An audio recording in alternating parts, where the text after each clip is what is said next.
Chinku Pinku TV. एक छोटे से गांव रामपुरा में, जहां धूल और सपने दोनों उड़ते थे, एक मोची रहता था, श्यामलाल। उसकी जूतियां मजबूत थीं, लेकिन उसका नसीब कमजोर। हर रोज बाजार जाता, पर एक भी जूती न बिकती। लेकिन एक दिन उसकी पत्नी गौरी के दिमाग में ऐसा तरकीब आया जिसने श्यामलाल की किस्मत ही बदल दी। अरे, तुम यहाँ बैठकर क्या कर रहे हो? मैंने तुम्हें हर जगह ढूंढा। गौरी, मेरा दिल टूट गया है। मन तो करता है कि इस पेड़ पर लटक कर अपनी जान दे दूं। अरे, ये तुम ऐसा क्यों कह रहे हो? दिल में इतना बड़ा दर्द क्यों ले आए? ऐसी कौन सी मुसीबत आ पड़ी कि तुम इतनी गहरी बात कर रहे हो? तुम्हें तो पता है गौरी, मुझे जूतियां बनाने के सिवा कुछ नहीं आता। लेकिन जब मैं बाजार जाता हूँ, कोई मेरी जूतियां खरीदता नहीं। बस दिल और टूट जाता है। तुम दिल से सही कहते हो श्यामलाल। अभी गांव के त्योहार में 1 महीना बाकी है और तब लोग बड़े जोश में नए जूतों की तलाश करेंगे। पर तुम्हें थोड़ी हिम्मत रखनी होगी। बाजार जाना ही होगा, वरना घर का गुजारा कैसे चलेगा? लेकिन गौरी, मेरी जूतियां तो कोई खरीदता ही नहीं। मैं तो बिल्कुल हार सा गया हूँ। अरे, तुम दिल छोटा मत करो, बाजार तो जाओ। मैं कह रही हूँ, आज तुम्हारी सारी जूतियां बिक जाएंगी। देखो कितना अच्छा लगेगा। ठीक है, जब तुम इतना दिल से कह रही हो तो मैं बाजार चला जाता हूँ। वैसे भी मेरे पास और कोई रास्ता भी तो नहीं। शायद थोड़ी उम्मीद जग जाए। अरे सुनो, शानदार जूतियां ले लो, जूतियां ले लो, जूतियां ले लो। मजबूत और सुंदर, हर रास्ते पर सहारा, अभी ले लो। एक महिला पास आती है और जूतों का मुआयना करती है। भैया, इन जूतियों का क्या दाम है? दीदी, एक जोड़ी जूती सिर्फ 100 रुपए की है। बताओ कौन सा रंग या डिजाइन चाहिए? मेरे पास हर तरह की जूतियां हैं। भैया, जूतियां तो अच्छी है, पर मैं इसके सिर्फ 50 रुपए दूंगी।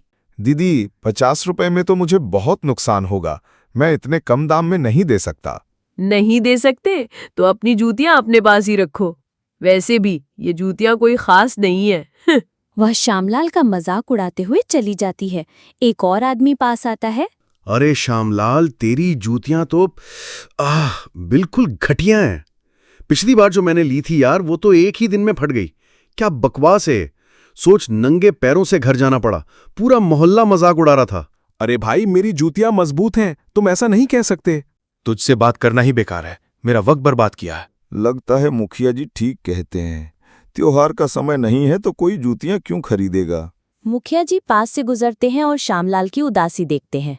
श्यामलाल, अभी त्योहार का मौसम नहीं है। जब त्योहार आएगा, लोग खुद तेरी जूतियां खरीद लेंगे।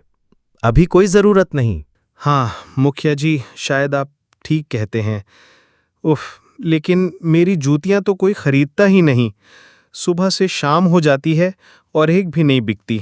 श्यामलाल ने पूरा दिन कोशिश की, पर एक भी जूती नहीं बेच पाया और शाम हो गई।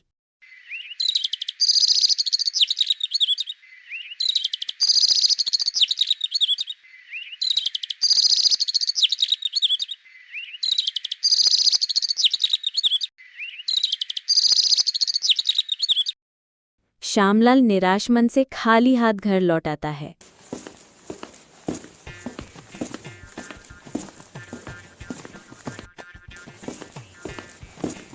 गौरी ने श्यामलाल का गर्मजोशी से स्वागत किया जब वो खाली हाथ घर लौटे। जी, आज भी जूतियां नहीं बिकी? नहीं गौरी, कोई कहता है दाम ज्यादा है, कोई कहता है जूतियां अच्छी नहीं। लगता है मुझे कोई दूसरा काम ढूंढना पड़ेगा। जूती बेचना नामुमकिन है। मैं तो हार गया। अरे, ऐसा क्यों कहते हो? देखना, एक दिन हमारी जूतियां जरूर बिकेंगी। हार के जीतने वालों को भी बाजीगर कहते हैं। जी, मेरे दिमाग में एक शानदार तरकीब आई है, सुनो तो। बताओ गौरी, देखो तो तुम्हारे दिमाग में कैसा तरकीब आया है। गौरी श्यामलाल के कान में अपनी योजना फुसफुसाती है। अरे वाह गौरी, तुम तो सच में होशियार हो। लेकिन ये सब करना ठीक होगा? जी, धंधा बढ़ाने के लिए थोड़ी सी चतुराई तो बनता है। तुम बस मेरी बात मानो। ठीक है गौरी, तुम जो कहो मैं वैसा ही करूंगा।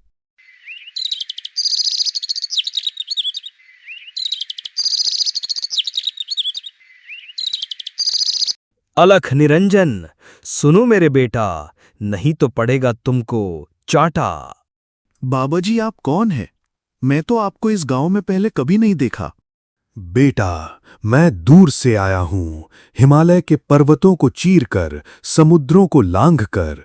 मैं किसी भी व्यक्ति का भविष्य एक झटके में बता देता हूं। बाबा जी, मुझे तो आपकी बात पर विश्वास नहीं होता, ये सब फिल्मी बातें लगती हैं। बच्चा, तुझे मेरी बात पर विश्वास नहीं तो रुक, अपना दायां हाथ आगे कर, अभी तेरा भविष्य बताता हूं।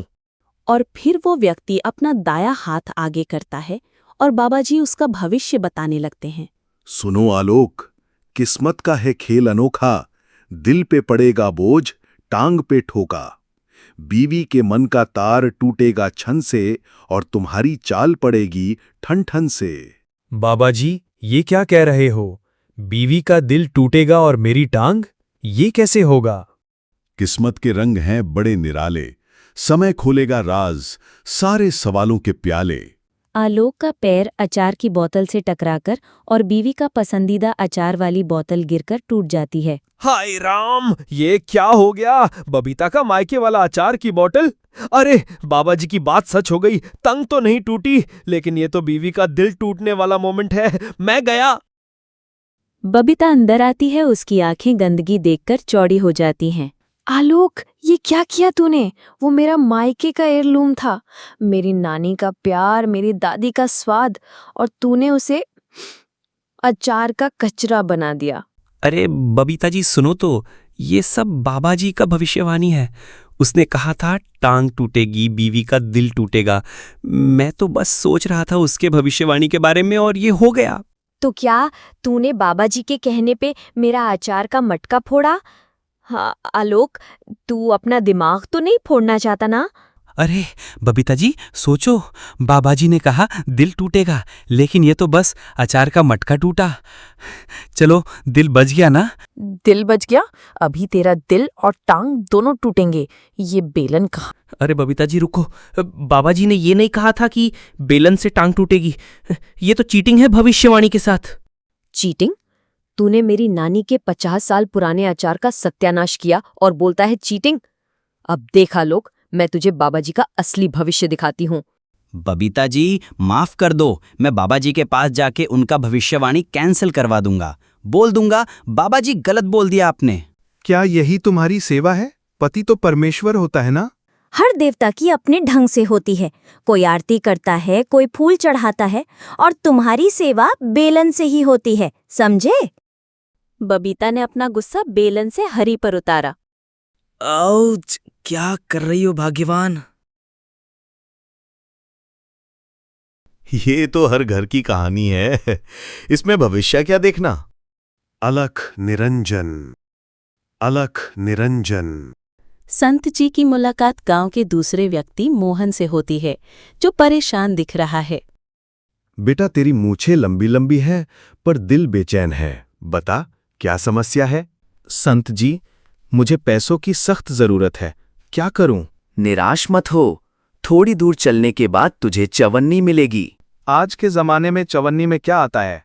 बेटा, तेरे और मेरे दो दो हाथ हैं। लालच बुरी बात है। आज चवन्नी, कल शायद गड़ा खजाना मिले। मोहन दूर चला जाता है और उसे जमीन पर चवन्नी मिलती है। संत जी की बात सच निकली, मुझे चवन्नी मिल गई। संत जी की जय हो, जय हो। इस मूर्ख को कौन समझाए कि उस चवन्नी को मैंने ही वहां फेंकी थी। श्यामलाल संत जी के भेष में गांव भर में घूमने लगा। लोग उसकी बातों पर विश्वास करने लगे और उसका राज किसी को नहीं पता था। पूरे गांव में ये खबर फैल जाती है कि एक संत जी सटीक भविष्यवाणी करते हैं।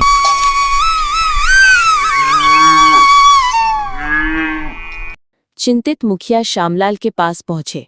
संत जी प्रणाम, मैंने सुना आप भविष्य बताते हैं। मुझे अपने गांव के बारे में जानना है, क्या कोई संकट आने वाला है? गाय पे श्राप है सुनो गांव वालों, पवित्र प्राणी का दुख है भारी। पुरानी चीजें सब फेंक दो बाहर, नया जीवन लाओ न करो विचारी। श्राप का भार है गाय के कंधों पर, पुराने लत्ते जूते सब त्यागो, नए वस्त्र पहनो नहीं राह चलो। गांव की शुद्धि का संदेश है सारी, सदियों की धूल को अब झाड़ दो। गाय की रक्षा में उठो एक साथी, नया पहनावा नया विश्वास लाओ। श्राप मिटेगा बनेगी बातनी, साधु की वाणी है सुन लो ध्यान से। गांव का कल्याण छुपा है इसमें, पुराना गया नया अब अपनाओ। गाय की मुक्ति हो जीवन सन्यासी। अरे वाह, आज नए कपड़े लिए हैं और जूते की बात वो भी जल्दी पूरी हो जाएगी। कल गांव में ऐलान करना एकदम परफेक्ट प्लान है। श्यामलाल की दुकान से जूते ले लेंगे। इस तरह श्यामलाल ने अपनी सारी जूतियां बेच दी और गांव वालों का विश्वास भी हासिल कर लिया, जिससे वो खूब तरक्की करने लगा।